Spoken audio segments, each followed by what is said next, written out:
Game 4, bakbakang Ginebra kontra San Miguel Beermen. So, first quarter nga mga chong, 6-2 nating run ng panimula ng Ginebra. Agad na inatake ni Stephen Holt, 4-point shot naman ang ibinaon netong si Scotty Thompson. Pero as expected, mas healthy ngayon si Junmar Fajardo. Kasama niya dyan etong si Marcio Lassiter at CJ Perez para burahin yung run ng Ginebra. Pupull up naman ng jumper etong si Japet Aguilar sa free throw area. Pero babawiin yan ni Junmar Fajardo sa kabilang dulo. Yung mga players ng Ginebra nagsisimulang magpainit. Fade away jumper ni Scotty. Pull up 3 naman ni Stephen Holt. Another run sa Barangay Ginebra. Kaya naman napatawag ng timeout ng SMB. 6-point lead para sa Barangay Ginebra. Matapos ang timeout ng SMB, agad nga silang nag-respond. 3-point shot ni Wami Chongson. Sasagutin niya ng jumper ni Japet Aguilar. Palitan ng puntos ang dalawang kupunan. Aatake si CJ Perez.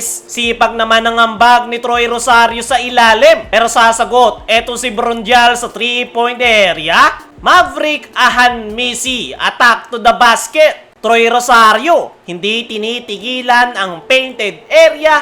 Pero dying seconds ay nagpahabol pa si Don Troliano. Kaya naman natapos ang first quarter, 26-24. 2-point lead sa Barangay Ginebra. Pagpasok ng second quarter, tinamaan ng injury si Andreas Kashilig. Kaya naman, etong si Jericho Cruz ang nag-step up. 8 straight points, dalawa dyan sa 3-point area. Tinitigan pa si RJ. Pero si Abarrientos bumawi, kinain yung depensa and one play. Isa pa sa nagpaparamdam sa San Miguel ay etong si Jeron Teng sa kanyang 6 straight points. Pero etong si Jamie nakakuha ng 3 matapos ang setup sa kanya ni RJ. Timeout ang San Miguel. 4 ang hinahabol ng Ginebra. Scotty Thompson, ganda ng peke, pinalipad ang dalawang depensa sa 3-point area.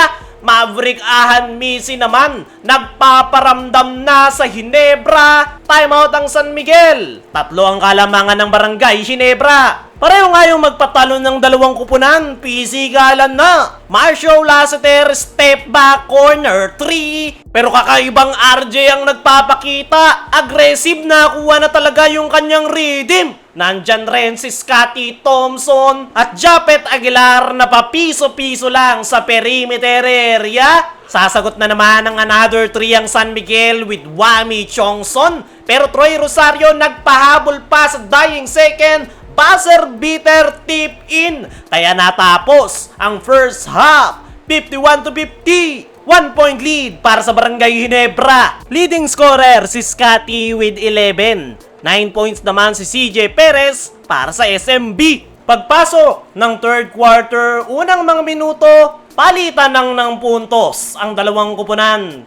3-point shot ni Jamie Malonzo. Sasagutin yan ni Junmar Fajardo sa ilalim. Ja-jumper naman etong si Japet Aguilar. Pero si Junmar, ganda na ng pinapakita. Dominante na ulit sa ilalim. Pero etong si Troy, tip in lang. Under 8-minute mark nang magsimula yung run ng San Miguel. 3-point shot ni CJ Perez. Nakatakbo naman sa kabilang dulo sa fast break si Jericho Cruz. Timeout ang Ginebra. 6-point lead para sa SMB. Pero nagpatuloy pa rin ang SMB. Kinonvert nila yan sa 15-0 run. 5 dyan manggagaling dito kay Wami Chongson. Nakalusot naman sa ilalim si Rodney Brondial. Timeout ulit ang Ginebra. 13-point lead para sa SMB. Pero ganun pa rin, libre na naman si Brondial sa ilalim. Sasagot si RJ and one play. Pagkakataong basa ng dagdagan, kaso unforced turnover. Brondial na naman, this time sa 3-point area.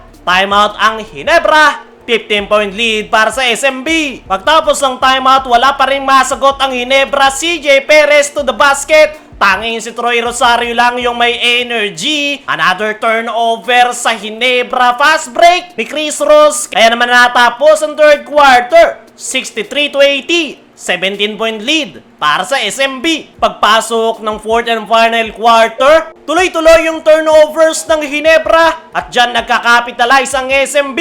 Pero Jamie Malonzo, di pa rin sumusuko, 3-point shot, sasagutin yan ni Chris Ross sa kabilang dulo pero minira ng sagot ng Ginebra. Fadeaway jumper ni Raymond Aguilar, another 3 ni Jamie Malonzo. Timeout ang SMB. 16 ang inahabol ng kupunan ni Coach Tim Cone. Sinubukan pang umabol ng Barangay Ginebra pero nanatiling compose ang SMB. Tatabla nila ang serye.